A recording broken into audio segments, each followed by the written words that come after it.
Al terminar la Guerra Civil Española y con la victoria del bando nacional, comienza una dictadura autoritaria desconocida para España hasta ese momento. Cuando se acabó la guerra, el bando nacional no tenía un plan de gobierno concreto, solo sabían que iba a ser un Estado unitario, fuerte y muy centralizado, con la religión católica como único credo religioso y con un solo hombre al mando de la nación, Francisco Franco Bahamonde, llamado también el caudillo de España y también el generalísimo. Al llegar al poder los sublevados... Un momento, ¿sabéis quién eran los sublevados? Yo lo sé, los sublevados eran los militares y organizaciones políticas españolas que se alzaron en golpe de Estado contra la Segunda República y la combatieron en la consiguiente Guerra Civil. Exacto, pues los sublevados querían deshacerse de todo lo que representaba la Segunda República, ya que para ellos era un régimen totalmente ilegítimo. Tenían que conseguir que España volviera a lo que, según ellos, era su cauce natural y legítimo. Reivindican la antigua nación española con una visión profundamente nacionalista. Por eso adoptan muchísimos de sus símbolos históricos, estando el yugo y la flecha de los reyes católicos en la simbología del nuevo régimen y el águila de San Juan en el centro del escudo. El nuevo régimen es una dictadura personalista con Francisco Franco al mando de todo. Pero Francisco Franco era militar. Si él era el jefe de Estado, ¿quiere decir que era una dictadura militar? No era una dictadura militar porque aunque el jefe de Estado era militar, el Estado no dependía del ejército como corporación. Y aunque Franco no fue un gran estadista, sí fue un hombre muy inteligente y hábil para mantener el equilibrio político y conservar su poder. Los principales soportes institucionales y sociales del régimen fueron tres.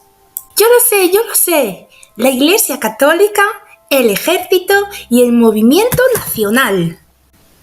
Exacto.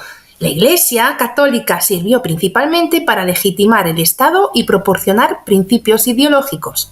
Se quedó con los ministerios más importantes como los de Exterior o Educación.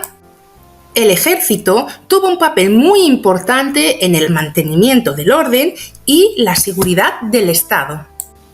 El Movimiento Nacional o Falange Española tradicionalista de las Jons, que empezó siendo la unión entre la vieja falange de José Antonio Primo de Rivera y los carlistas de la Unión Tradicionalista, la cual fue creciendo hasta que después de la Guerra Civil ya no era un partido con una sola ideología, sino una gran unión de diferentes fuerzas políticas de derechas que sostenían a Franco. Desde el punto de vista social, el régimen se apoyó en la burguesía agraria, industrial y financiera, así como en pequeños propietarios rurales hasta las clases medias urbanas. La dictadura franquista se definía como una democracia orgánica, es decir, que sería representada por familias y sindicatos mediante una serie de órganos y ministerios establecidos por el régimen. Os hago una pregunta. ¿Alguien sabe cómo fue el estado de la dictadura de Franco? Yo lo sé, antiliberal, anticomunista, antiseparatista y en contra de la reconciliación. ¡Exacto! Después de 1939, España sería una dictadura fascista en toda regla. Y aunque mantuviese una postura neutral y no participase en la Segunda Guerra Mundial porque el país estaba completamente destruido, se entendía perfectamente de qué lado estaba. No participó activamente, pero sí que envió un grupo de voluntarios llamados la División Azul, los cuales ayudarían a los nazis a luchar contra la Unión Soviética y ofrecerían recursos a Alemania como... ¿Quién me dice los recursos? Yo, los recursos eran hierro, plomo y wolframio, que servía para la producción de armas. A causa de la amistad con Hitler y Mussolini, el mundo dio la espalda a España cuando más lo necesitaba, no dejándolo formar parte de las Naciones Unidas. Y viéndose aislada por el mundo, es como en España nace la autarquía, que es el sistema económico en el que el Estado se abastece con sus propios recursos, evitando en lo posible las importaciones. ¿Pero funcionó la ley de autarquía? No, ya que el paro aumentaba y la producción no avanzaba. Es por eso que Franco decide abandonar la vía del fascismo y adoptar una imagen más conservadora, católica y anticomunista. Por eso, en 1947, para satisfacer al sector monárquico y para ofrecer una imagen de estabilidad institucional al resto del mundo, se aprobó la ley de sucesión de la jefatura del Estado que constituyó a España como un reino, pero un reino vacío, sin rey. Y eso es debido a que Franco no tenía intención de dimitir, por eso puso estas condiciones. No habrá rey, yo seguiré siendo el dictador. Yo, y solo yo, elegiré quién será el rey. El rey reinará después de mi muerte.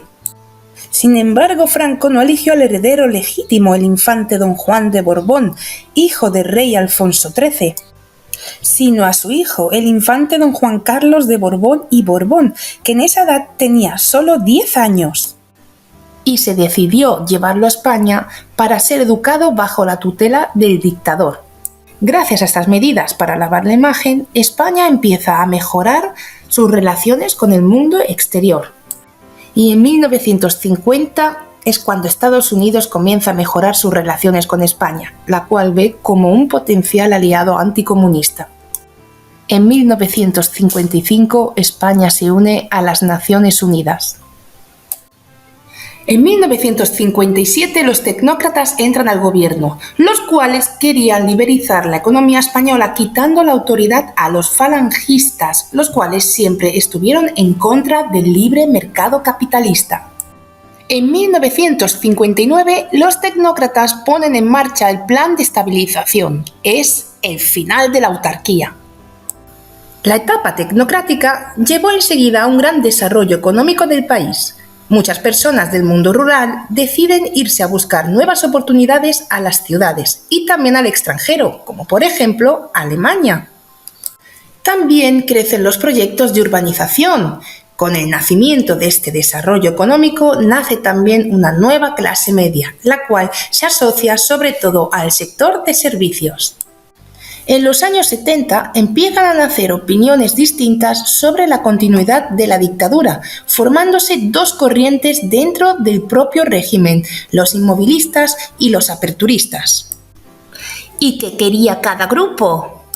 Los inmovilistas, también llamados el búnker, querían mantener la misma mano autoritaria de siempre y estaban presididos por Carrero Blanco, mano derecha de Franco.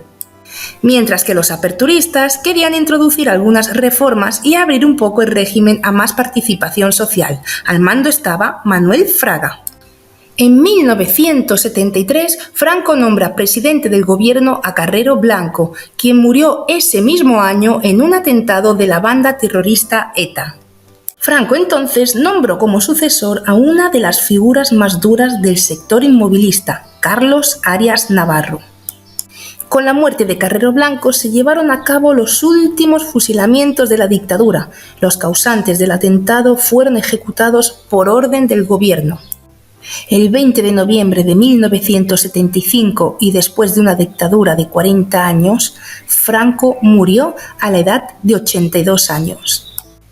Tras su muerte, el príncipe don Juan Carlos de Borbón y Borbón fue proclamado rey de España. El franquismo había terminado.